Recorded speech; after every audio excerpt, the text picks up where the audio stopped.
Alekia Infra Developers, NSR County, gated community open plots on Hyderabad, Mumbai National Highway. నమస్కారం. ప్రస్తుతం మనతో పాటు ISKCON temple నుంచి ప్రణవానంద ప్రభుజీ ఉన్నారు. వారు గోవర్ధన ఇకో విలేజ్ ఆశ్రమంలో సేవ చేస్తూ ఉంటారు. అలాగే వివిధ మాధ్యమాల్లో కృష్ణ తత్వం గురించి, భగవద్గీత, భాగవతం, రామాయణం గురించి ప్రవచనాలు ఇస్తూ ఉంటారు. వారు ప్రస్తుతం సుమన్ టీవీ స్టూడియోలో ఉన్నారు. వారితో మాట్లాడదాం. ప్రభుజీ నమస్కారం అండి. హరే కృష్ణ. నమస్కారం అండి. ఇంతమంది గోపికలు ఉండగా రాధారాణి వారికే ఎందుకు ఇంత ప్రత్యేక స్థానం దక్కింది? ఎందుకంటే రాధారాణి యొక్క ప్రేమ అటువంటిది. మూర్తీభవించిన కృష్ణ ప్రేమ రాధారాణి. కృష్ణ భక్తి స్వరూపం. భగవంతుడి పట్ల ప్రేమ అనేది ఎక్కడి నుంచైనా ప్రారంభం అవుతే అది రాధారాణి నుంచే ప్రారంభం అవుతుంది అనమాట. కాబట్టి వాళ్ళిద్దరి యొక్క శాశ్వతంగా రాధాకృష్ణులు ఇరువురిని ఆ యొక్క భక్తి, ఆ యొక్క ప్రేమ, ఆ యొక్క ఆస్వాదన రాధారాణి కృష్ణుడి పట్ల ఉంది. అక్కడి నుంచే ప్రతి జీవుడికి కూడా కృష్ణ ప్రేమ అనేది లభిస్తుంది అన్నమాట. కాబట్టి అవిన అన్నిటికీ కూడా మూలం, భక్తి ప్రేమకి మూలం శ్రీమతి రాధారాణి. ఆవిడకి అటువంటి ప్రేమ కృష్ణుడు అంటే ఒక్క క్షణం కూడా కృష్ణ విరహాన్ని భరించలేదు శ్రీమతి రాధారాణి. ఒకసారి తుమ్మెదని మధు అంటారనమాట. అయితే ఒక తుమ్మెద వస్తుంది, ఇక్కడ దగ్గరలో గోపికలందరూ ఉన్నారనమాట, తిరుగుతూ ఉంది. అయితే ఆ తుమ్మెద కొద్దిగా దూరంగా వెళ్ళిపోయింది. ఒక గోపిక అంది మధు వెళ్ళిపోయింది అనగానే రాధారాణి కళ్ళు తిరిగి కింద పడిపోతుంది అనమాట. ఏంటి కృష్ణుడు వెళ్ళిపోయాడా మన దగ్గర నుంచి అనే భావన. మధు అనేది కృష్ణుడు పేరు కూడా, ఈ తుమ్మెద పేరు కూడా. అయితే ఆ పేరు, ఆ భావన వినేసరికి రాధారాణి తట్టుకోలేదనమాట. అంత ప్రేమ కృష్ణుడు. మీకు గోవర్ధనలో కృష్ణుడు ఇలా గోవర్ధనుని ధరించినప్పుడు రాధారాణి గోవర్ధనుడికి ప్రార్థన చేస్తుంది అనమాట. నేను బృందావనం వెళ్ళినప్పుడు గోవర్ధనాన్ని తప్పకుండా వెళ్ళాలి. 21 మైళ్ళు ఉంటుంది ఆ పర్వతం అనమాట. 21 మైళ్ళు. అయితే ఆ పర్వతాన్ని కృష్ణుడు ఎడమ చేతి చిటికని వేలిపైన ధరించాడు. అప్పుడు రాధారాణి ఆ గోవర్ధనానికి చెప్తుంది, అయ్యా గోవర్ధన, నువ్వు ఆల్రెడీ ఇంత పెద్దగా ఉన్నావు. దాంట్లో మీకు ఇంతకు ముందే నువ్వెంత పెద్ద అంత పెద్ద నైవేద్యాన్ని మీకు సమర్పణ చేశావు గోవర్ధన పూజలు. కాబట్టి నీ సైజ్ డబుల్ అయిపోయింది, ఎక్సెల్ అయిపోయింది అనమాట గోవర్ధనుడి సైజ్. దానిపై నుంచి పైన ఇంద్రుడు వర్షం చేస్తున్నారు, ట్రిపుల్ ఎక్సెల్ అయిపోయావు నువ్వు. మా చిన్ని కన్నయ్య యొక్క చేతికి నువ్వు ఇంత పెద్దవాడివి, ఆయనకి మాత్రం నువ్వు బాధ కలిగించకు అని గోవర్ధనుడికి ప్రార్థన చేస్తుంది అనమాట. ఎలాగైనా సరే కృష్ణుని ఎలాగైనా సరే నువ్వు కాపాడు, ఆయన పైన నువ్వు చాలా ప్రెషర్ పెట్టకు, ఆయన చిన్ని చెయ్యికి ఏం అవ్వనివ్వకూడదు అని ప్రార్థన చేస్తుంది రాధారాణి. మొత్తం గోవర్ధనీళ్ళు అయిపోయాక కృష్ణుడు అడుగుతారు, ఒరే నువ్వు ఇంత చిన్న పిల్లవాడివి రా, ఎలా ఎత్తావు నువ్వు అని అంటే, నాకు అమ్మ చిన్నప్పటి నుంచి వెన్న పెట్టి పెట్టి పెంచింది, అందుకోసం నా కండలకి శక్తి వచ్చింది. తర్వాత నా స్నేహితులందరూ కూడా లాఠీలు పట్టుకున్నారు కదా, అందుకోసం నేను గోవర్ధన ఎత్తగలిగాను. తర్వాత చిట్టు చివరి అంటారు, రాధారాణి కృప చేత నేను గోవర్ధన ఎత్తగలిగా అని అంటారనమాట కృష్ణుడు. కృష్ణుడు ఎటువంటి భగవంతుడు అంటే అండి, నాన్ క్రెడిట్ స్టీలింగ్ పర్సన్. ఆయన వారి మీద ఉంచుకోరు ఏవి. ఆయన చేసిన అన్నిటికీ కూడా భక్తులు ఆయన వల్ల నేను చేశా, ఆయన వల్ల నేను చేశా అని పనిచేస్తా. ఇంత గోవర్ధన ఎత్తాక నేను చెప్పొచ్చు కదండి, ఎంత గొప్పవాడిని అనుకుంటున్నావు గోవర్ధన ఎత్తినా? కాదు, మా అమ్మ నాకు వెన్నబెట్టింది కాబట్టి నేను ఎత్తగలిగా, నా స్నేహితులు నాకు సహాయం చేశారు కాబట్టి ఎత్తగలిగా, రాధారాణి కృప చూపించింది కాబట్టి ఎత్తగలిగా అని చెప్తారనమాట. కాబట్టి ఈ ప్రపంచంలో ఎవరైనా సరే, అరే శబాషరా చాలా బాగా చేశావు, నేనే చేశాను. ఎందుకు ఈ తప్పు జరిగింది? వీడు చేస్తాడు. ఏదైనా గొప్పతనం ఉందనుకోండి, నేనే చేశా అంటారు. ఈ ప్రపంచంలో నైజం అదే. ఏదైనా ఇది ఎందుకురా తప్పు జరిగింది అంటే, ఇటువాడు నేను కాదండి, నేను మంచివాడిని, వీళ్ళు చేశారు. కానీ కృష్ణుడు ఏంటి తెలుసా అండి, ఏది మంచి ఉన్నా సరే నా భక్తుల యొక్క కృప చేత వాళ్ళే చేశారు. ఆ గుణం అందరూ నేర్చుకోవాలి తప్పకుండా. అదే మనం కృష్ణ తత్వం నుంచి నేర్చుకోవాల్సింది. వెంటనే మీరు అన్నట్టుగా ఏమైనా మంచి పని అయితే నేనే పూర్తిగా నాదే బాధ్యత, నేను ఇలా ఎంత కష్టపడ్డానని చెప్తాం.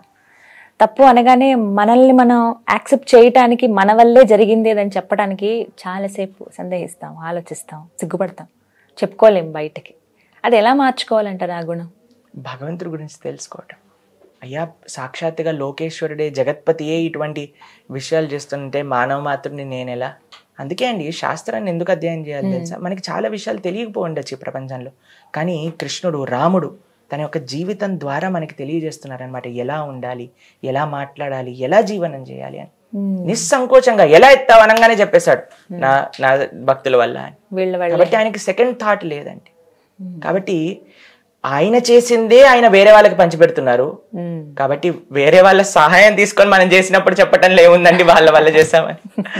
కాబట్టి ఇవన్నీ కూడా ఎంత మనం భగవంతుడి దగ్గరికి వెళ్తే అంత మనకి భగవంతుడి యొక్క గుణాలు కూడా రావటం ప్రారంభం జరుగుతుంది. అందుకే హరా అవభక్తస్య కుతో మహద్గుణ అని అంటారు భాగవతంలో. హరి యొక్క భక్తుడు కానప్పుడు ఎన్ని మంచి గుణాలు అన్నా సరే అది ఈ రోజో రేదో వెళ్ళిపోయేది. కానీ భగవంతుడి యొక్క భక్తులు ఉన్నారు. ఇప్పుడు చూడండి, మనం ఒక అయస్కాంతం దగ్గర ఒక ఇనుముని పెట్టినా సరే కొద్దిసేపటికి ఆ ఇనుము తీసుకొని వేరే ఇనుము దగ్గర పెట్టానుకో దానికి కూడా అయస్కాంత శక్తి వచ్చేస్తుంది. మీరు చూసారా, చిన్నప్పుడు మా టీచర్ ఎక్స్పెరిమెంట్ చేసి చూపించారు. ఎంత మనం భగవంతుడి దగ్గరకు ఉంటే అయస్కాంతం యొక్క శక్తి ఇనుముకి ఎలా వస్తుందో అలా భగవంతుడి యొక్క గుణాలన్నీ కూడా జీవుడికి కూడా పడతాయి అన్నమాట. అప్పుడు మనం భగవంతులు అయిపోయామని చెప్పి మనం అలా వెర్రవేగ. జీవుడు ఎప్పుడు కూడా భగవంతుడు అవ్వలేరు. జీవుడు ఎప్పుడు కూడా భగవంతుడి యొక్క సేవకుడు మాత్రమే. జీవేర స్వరూపహోయ్ కృష్ణేర నిత్య దాస్. మన స్వరూపమే భగవంతుడికి సేవ చేయటం. ఆయన యొక్క మంచి గుణాలన్నీ కూడా. ఇప్పుడు జీవుడికి భగవంతుడికి ఏం తేడా ఉందో చెప్తాను మీకు. 1 కేజీ బంగారం ఉందండి. ఆ కేజీ బంగారం నుంచి కొద్దిగా బంగారం తీసుకొని ఒక ఉంగరం చేశాం. ఇప్పుడు ఈ కేజీ బంగారానికి ఈ ఉంగరానికి డిఫరెన్స్ ఉందా, వాళ్ళిద్దరు సేమా? చెప్పండి, మీరేమంటారు? డిఫరెన్స్ ఉంటుంది. డిఫరెన్స్ ఉంటుంది. ఏ విధంగా డిఫరెన్స్ ఉంటుంది అని అంటే, ఆ బంగారం ముద్ద పెద్దది, ఈ ఉంగరం చిన్నది సైజ్ ప్రకారం, కానీ తత్వం మాత్రం సేమే కదా. అలా భగవంతుడు సచ్చిదానందమే, జీవుడు ఆత్మ కూడా సచ్చిదానందమే, కానీ ఆయన పెద్ద, మనం చిన్న. కాబట్టి మనం భగవంతుడికి సేవ చేసుకోవాలి. అందుకే ఆచార్యులందరూ కూడా ఇదే విషయం చెప్పారు. గోపీభద్రు పదకమలయో దాస దాస దాస దాసాను దాస. భాగవతంలో మనం చూసాం అనుకోండి, ఎవ్వరు ఏ భక్తుడైనా సరే, కుంతి, భీష్మ, ధ్రువ, ప్రహ్లాద, పృథు, వృత్రాసురుడు అనే ఒక రాక్షసుడు అండి, ఆయన కూడా ఏమడిగారు తెలుసా? దాసానుదాసో తవ పాదైక మూలం. నీ యొక్క పాదాలకు దాసుడి యొక్క దాసుడిని అవ్వాలి అని ప్రార్థన చేస్తారు. కాబట్టి జీవుడి యొక్క స్వరూపమే భగవంతుడికి సేవ చేయటం. భగవంతుడి యొక్క సాంగత్యంలో భగవంతుడి యొక్క మంచి గుణాలన్నీ కూడా వస్తూ ఉంటాయి. ఈ ప్రపంచంలో చూడండి, ఎవరి దగ్గర కూడా అన్ని మంచి గుణాలు ఉన్నాయి అని చెప్పలేం. మాతో చెప్తుంటారు, ప్రభుజీ చాలా మంచివాడు ప్రభుజీ, కొద్ది కోపం ఎక్కువ ప్రభుజీ. ప్రభుజీ కోపం అస్సలు రాదు, కొద్దిగా పిసినారి ప్రభుజీ. ఎవరి నుంచి చెప్పినా సరే మనకి ఇలా చెప్తూ ఉంటారు కదండి, ఏదో ఒక లోపం ఉంటుంది. కానీ భగవంతుడు ఏ లోపం లేనివాడు. ఎవరైనా ఈ ప్రపంచంలో ఉంటే అది భగవంతుడు మాత్రమే. అయితే ఆయన సేవ చేయటం ద్వారా, ఆయన దగ్గరకు ఉండటం ద్వారా ఆయన యొక్క గుణాలన్నీ కూడా మొత్తం రావు, ఇసుమంత వచ్చినా సరే మనం ధరించిపోతాం. కానీ చాలా మందిలో చూస్తూ ఉంటాం కదా, ఇప్పుడు ఉన్నటువంటి ఈ స్ట్రెస్ఫుల్ లైఫ్ ఏమో తెలియదు కానీ చిన్న చిన్న వాటికి కోపం వచ్చేస్తూ ఉంటుంది. తర్వాత అనిపిస్తుంది, దీనికి అంత మనం కోప్పడాల్సిన అవసరం ఉండేది కాదేమో, అనవసరంగా తొందరపడ్డామేమో, వాళ్ళు అనవసరంగా 2 మాటలు అన్నామేమో అని అనిపిస్తూ ఉంటుంది. కోపాన్ని కంట్రోల్ చేసుకోవడం ఎలా? అసలు కృష్ణుడు ఏం చెప్తున్నారు కోపం గురించి? ఆయన వర్ణన కృష్ణుడు ఏం చెప్తారో తెలుసా అండి భగవద్గీతలో? కామ ఏష క్రోధ ఏష రజోగుణ సముద్భవ మహాసనో మహాపాప్మ మిత్యే హైహ వైరినాం అని చెప్తారు. కామ క్రోధాలే ఈ ప్రపంచంలో ఉండే మనకి నిజమైన శత్రువులు. ఇంకా ఏ శత్రువు లేడండి జీవుడికి. మనకుండే కామం, మనకుండే క్రోధం. క్రోధము, anger is 1 letter less than danger అని అంటారు. ANGER, డి పెడితే డేంజర్ అయిపోతుంది. ఎవరికి డేంజర్ తెలుసా అండి? మనకే డేంజర్.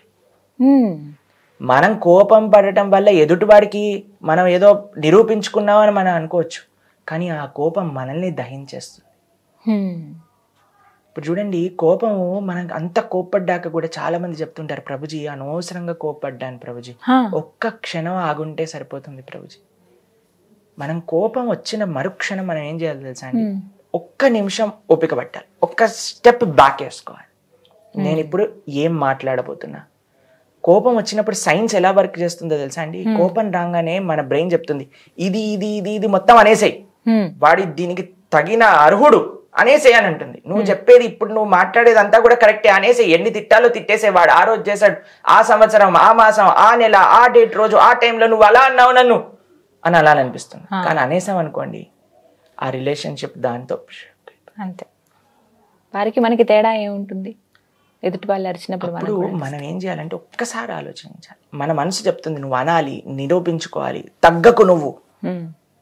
అని చెప్తుంది. కానీ మనం ఒక్క నిమిషం ఓపిక పట్టాలి. ఎందుకంటే మనల్ని మనం నిరూపించుకోవటం ముఖ్యం కాదండి, ఎదుటివాడితో మనకుండే సంబంధం ముఖ్యం. అంటే టిప్స్ చెప్పండి గురూజీ, ఖచ్చితంగా అడుగుతారు, ఎలా మేము కంట్రోల్ చేసుకోవాలి? ఓకే, ఫస్ట్ విషయం ఏంటి అని అంటే, కోపం రాగానే మనల్ని మనసు, మన మైండ్ ప్రేరణ చేస్తుంది, నువ్వు ఈ విధంగా చెయ్యి అని. ఫస్ట్ విషయం ఏంటి అని అంటే, ఒక్క నిమిషం ఆలోచించి విచక్షణతో ఇప్పుడు నేనేం మాట్లాడా అనే సంకల్పం తీసుకోవాలి. కొద్దిసేపు వెయిట్ చేయాలి. కొంతమంది చెప్తారు 1 2 3 4 5 6 అలా కౌంట్ చేయమని చెప్తారు. లేదా మీరు హరే కృష్ణ హరే కృష్ణ కృష్ణ కృష్ణ హరే హరే హరే రామ రామ రామ హరే హరే అనుకోండి. చాలాసార్లు కోపం అందులోనే పోతుంది ఈ మంత్రం అయిపోయే లోపల. రెండో విషయం చెప్తాను. ఇప్పుడు చూడండి, మనకి ఎంత ముఖ్యమైన వస్తువు అని తెలిసినప్పుడు చాలా జాగ్రత్తగా ఉంటాం. ఇప్పుడు చూడండి, మా ఇంట్లో ఒక గ్లాస్ వాజ్ ఉందన్నమాట.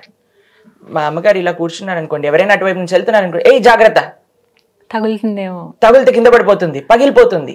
ఎందుకంటే దాని ముఖ్యత్వం, దాని విలువ తెలుసు కదండి. మనకి ఎదుటివాడితో మనకుండే సంబంధం, ఎదుటివాడు మనసు యొక్క విలువ తెలిసినప్పుడు మనం మాటలు అనకుండా ఒక్క నిమిషం ఆలోచిస్తాం, జాగ్రత్త. పగిలిపోతే మనం జోడించగలుగుతామండి? సాధ్యం కాదు. కాబట్టి అదే చెప్పేది ఏంటి అని అంటే, మన ఈగో, మన అహంకారం ముఖ్యం కాదు, మనకుండే సంబంధం ముఖ్యం.